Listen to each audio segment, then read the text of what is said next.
Oi? Isso é uma regra.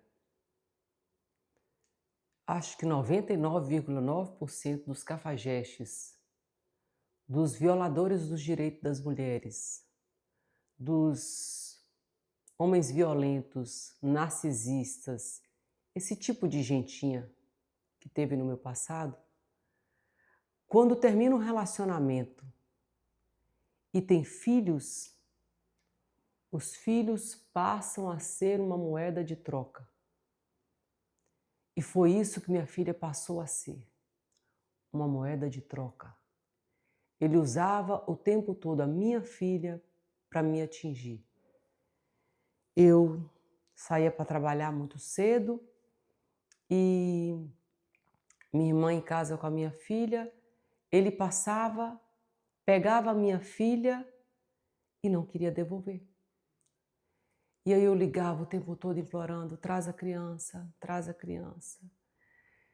E chegava ao ponto de passar às vezes 2, 3, 4, 5 dias e ele não devolver e eu ter que ir com a polícia atrás dele para devolver minha filha. Só que aí a situação começou a se agravar muito. Por quê?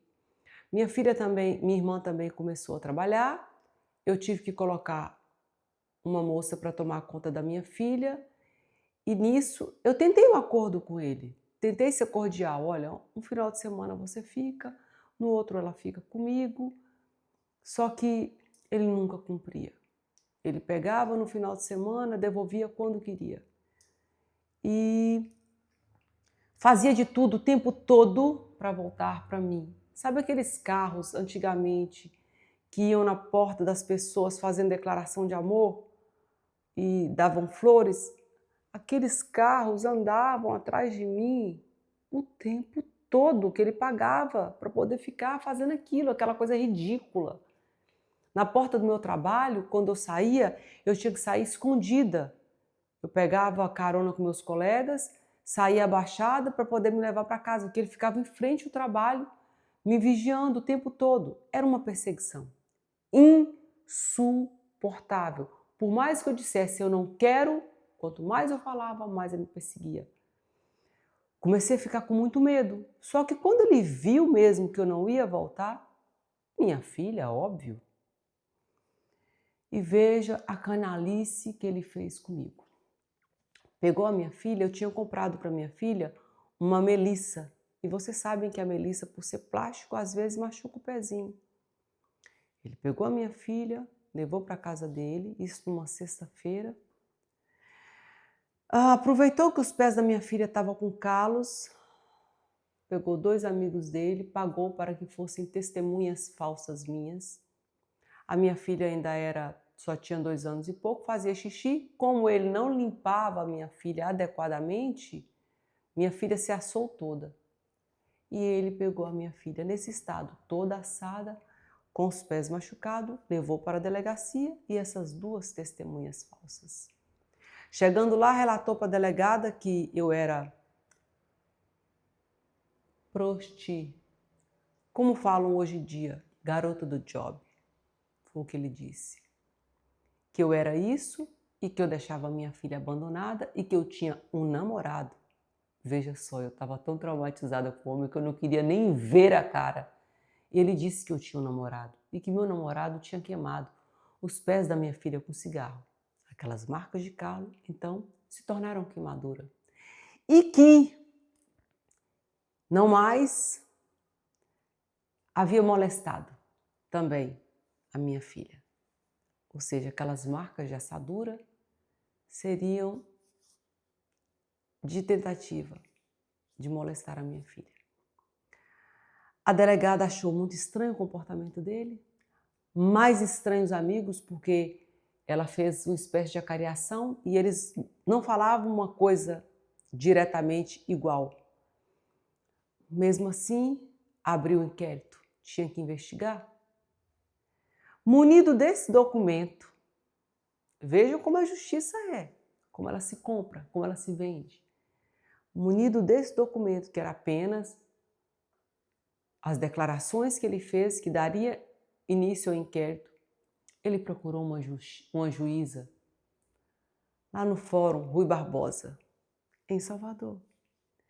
E essa juíza, sem ter nenhuma informação minha, sem ter concluído o inquérito, deu para ele uma medida protetiva que eu não poderia me aproximar da minha filha, nem a 200 metros. Ele me liga com a voz de deboche: não vou te devolver a nossa filha, porque você não pode se aproximar dela. Nos próximos dias você vai saber por quê. Entrei em desespero, não tinha nem um advogado. Mas como mais uma vez, Deus é pai, não é padrasto. E eu chamava Deus 24 horas por dia. 24 horas por dia, o meu Consolador estava ali, porque eu chamava por ele. Fui vender um carro para um cliente e ele me perguntou o que se passava, que eu estava com uma cara de choro. Eu chorava o tempo todo, limpava o rosto. E eu contei minha história para ele. E ele falou assim para mim: olha, eu tenho um amigo que é advogado. E se você contar essa história para ele, mesmo que você não consiga pagá-lo, ele é um homem tão justo que ele vai pegar a sua causa. Eu vou te levar lá. Você quer ir lá hoje? Eu falei: sim, quero. Pedi para sair mais cedo.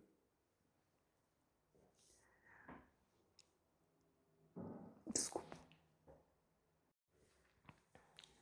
A emoção não é pela dor, é pela gratidão. Porque eu conheci o meu anjo da guarda, o Guilherme, um jovem advogado, tão bonito por fora quanto por dentro. E quando ele ouviu tudo aquilo, ele falou assim: eu vou te ajudar. As custas processuais, a gente vê como resolve, não vou te cobrar nada, a única coisa que você vai ter que arcar é com gasolina quando a gente tiver que fazer alguma coisa. E quando você tiver condições, você acerta comigo. Como? Só pode ser Deus. A partir daquele momento, o Gui, que para mim até hoje é o Gui, passou a ser meu companheiro de batalha. Era ele quem estava em tudo me ajudando. Ele falava que ele era ateu e eu falava assim: você é um à toa, porque você foi enviado por Deus para a minha vida. Os anos se passaram. Eu espero, Gui, se você estiver ouvindo isso, que você não seja ainda um à toa, que agora você acredite em Deus, porque a gente viveu muita coisa. Você teve muitas provas de que Deus foi comigo. E foi o Guilherme que entrou com as ações para reverter aquela situação. Só que a juíza, eu acredito que ele pagou, porque toda vez que eu tentava para entrar, para falar com ela, ela falava comigo: eu não quero conversa consigo, e se você falar demais, eu coloco a sua filha em uma instituição. Eu não tinha muito jeito, temperamento para lidar com aquilo naquela época, eu só chorava. E Guilherme falava para mim: não se desestabilize, porque quanto mais você fizer isso, pior vai ser para sua imagem. Aqui você vai ter que ser elegante, fria, falar baixo, se disser que não, ok, esperar o tempo certo. Com ela eu vi que eu não ia conseguir absolutamente nada. E o tempo foi passando. Eu já estava afastada da minha filha há um mês. Eu só chorava, orava, jejuava e pedia a Deus: faça um milagre, Senhor, porque eu não estou aguentando. E quando eu estava prestes a fazer 2 meses, eu trabalhava numa loja muito famosa em Salvador. Era a loja que mais fazia propaganda. Eu vou falar o nome da loja porque eu sou muito grata. Eu trabalhava na Geniscar. Quem conhece Salvador sabe da fama dessa loja, como que ela era grande. E o telefone toca e de repente, Rivana, é para você o telefone. Quando eu atendo, do outro lado, uma voz feminina fala assim: olha, só me ouça, eu tenho que falar rápido. Eu sou a babá que está tomando conta da sua filha. Eu sei tudo o que está acontecendo porque sua filha me conta. Eu sei que vocês duas estão sofrendo, mas eu vou te ajudar. Eu comecei a chorar e falei: Deus, você é maravilhoso. Deus, você é maravilhoso, como pode? Agradeci ela, falei assim: continua me ligando, por favor. Ela: olha, não posso falar muito, porque ele saiu e eu vim aqui rapidamente falar, mas eu vou te ajudar a sair dessa situação. Eu sei que sua filha está sofrendo e eu sei que você está sofrendo, porque foi ela que falou que você trabalhava na GNSK. Isso é história para o próximo vídeo.